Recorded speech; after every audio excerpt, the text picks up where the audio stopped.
Oi, como vão, meus amores? Tudo bem? Já estão estudando para as nossas avaliações? Estudem! Essa semana vocês terão folhinhas de revisões com gabaritos. Copiem no caderno e estudem. Isso será para todas as matérias, tá bom?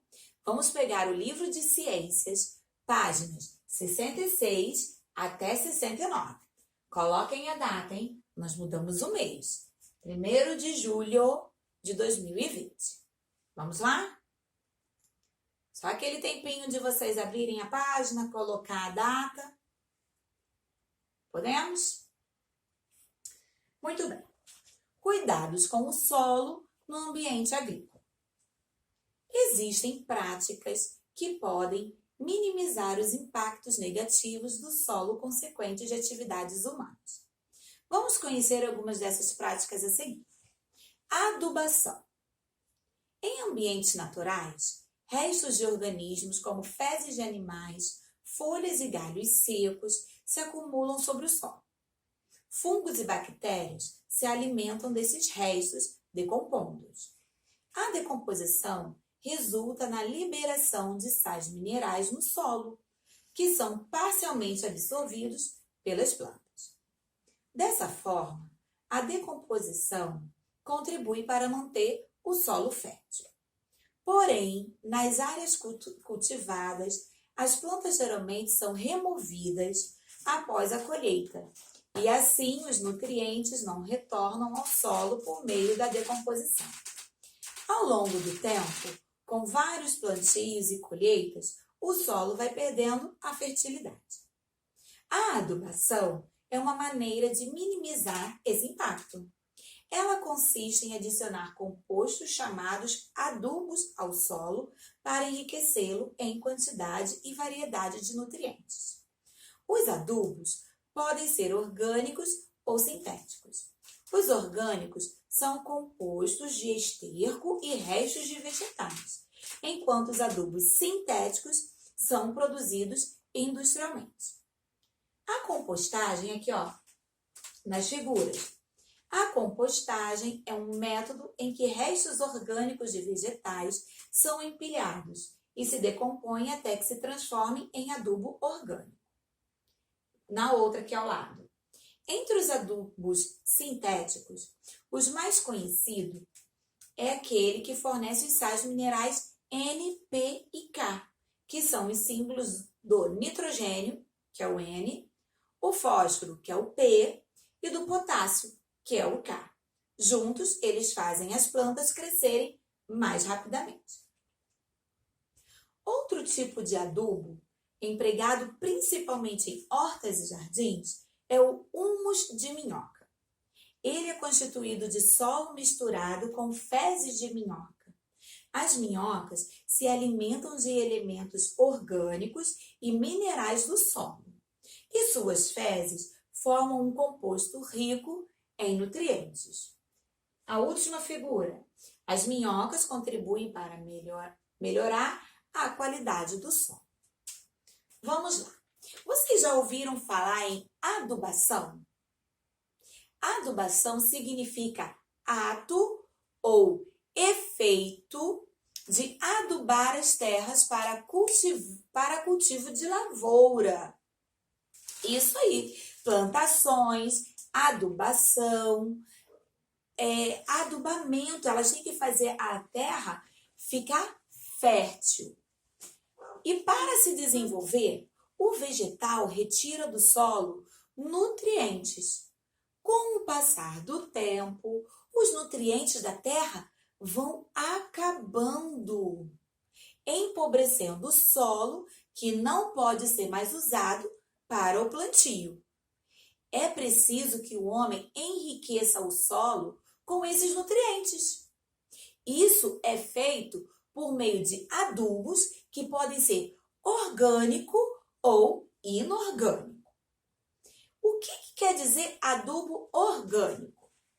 São adubos obtidos por meio de matéria de origem vegetal ou animal. Um exemplo, cascas e restos de vegetais. A mamãe descasca batata, cenoura, joga a casquinha onde? Lá no solo, para adubar a planta, não é?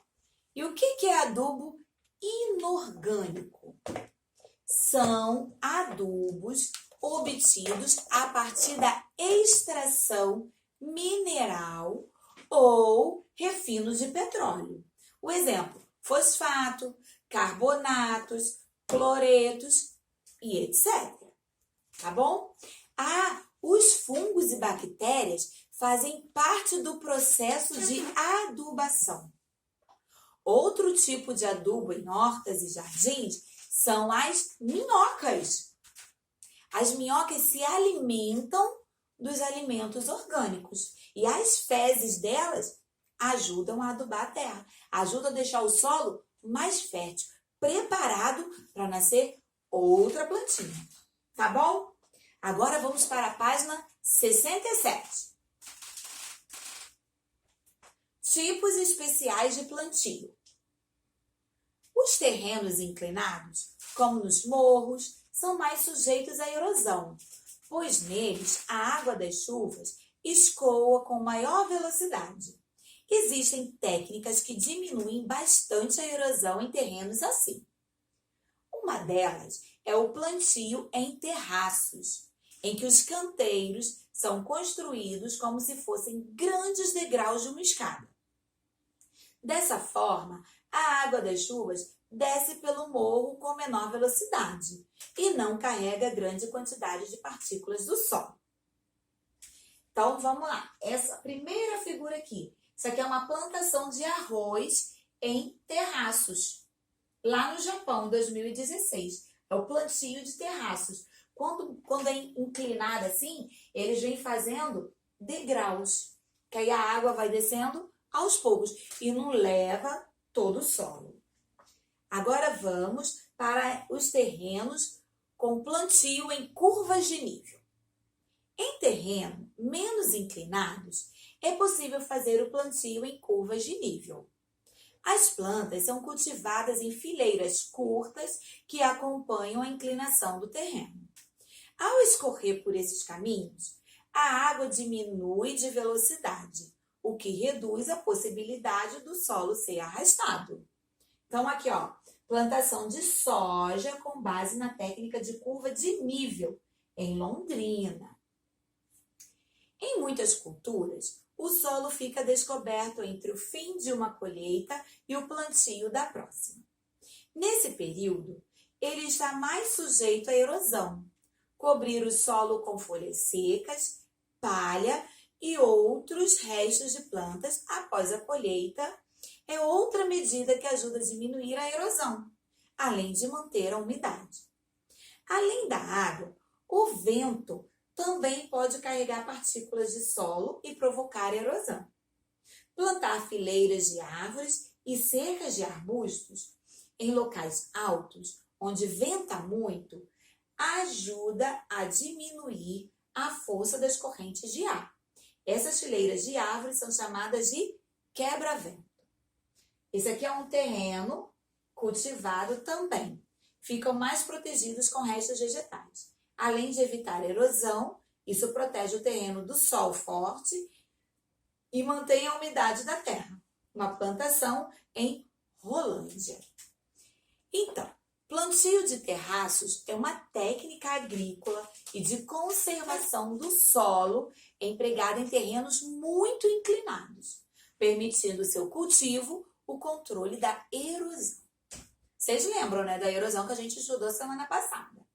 O plantio em curvas de nível é a produção organizada usando linhas que têm diferentes altitudes conforme o terreno. Tá bom? E temos o quebra-vento. Quebra-vento é como se fosse plantação que fica ali em fileiras, um monte de mato para poder cortar o vento para não fazer também a erosão, tá? Agora, a página 68 e 69 são atividades de revisão, tá? Então, vamos lá. Vou explicar rapidinho. Lá no número 1, o vento e a água podem causar a erosão natural do solo, mas em alguns casos, os processos erosivos podem ser agravados por ações humanas. Observe as imagens abaixo e responda o que se pede no caderno, tá? Ou pode ser aqui também. Se tiver algum espaço no livro, pode escrever no livro. Então, vocês vão observar a imagem A, a imagem B e responder a letra A e a letra B. Número 2. Anitta e Miguel são colegas de classe e estavam jogando cartas. Em certo momento, começaram a se lembrar da última aula de ciências e iniciaram uma discussão a respeito da finalidade da irrigação. Indique qual dos dois está correto e explique por quê. O que é irrigar? Irrigar é você molhar as plantas, molhar o seu solo. Vocês já viram que ficam igual um chuveirinho. Eles ligam a água e fica girando para poder molhar mais extenso o terreno para poder ser mais ágil. Aí vocês vão ver quem está correto, se é Anitta ou se é Miguel. Aí o número 2 vocês respondem no caderno, tá bom? Página 69. Número 3.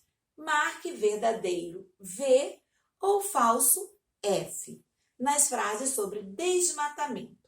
A seguir, e corrija em seu caderno as afirmativas incorretas. Vocês vão botar V ou F. A frase que estiver errada, falsa, vocês vão escrever ela corretamente lá no caderno, tá bom? Número 4. Luca tem uma pequena chácara, onde planta couve e alface. Ele compra adubos sintéticos para fertilizar a horta. Sua vizinha Luísa também planta verduras. Ela aduba sua horta misturando restos de plantas ao solo. Letra A. Que tipo de adubação cada agricultor usa?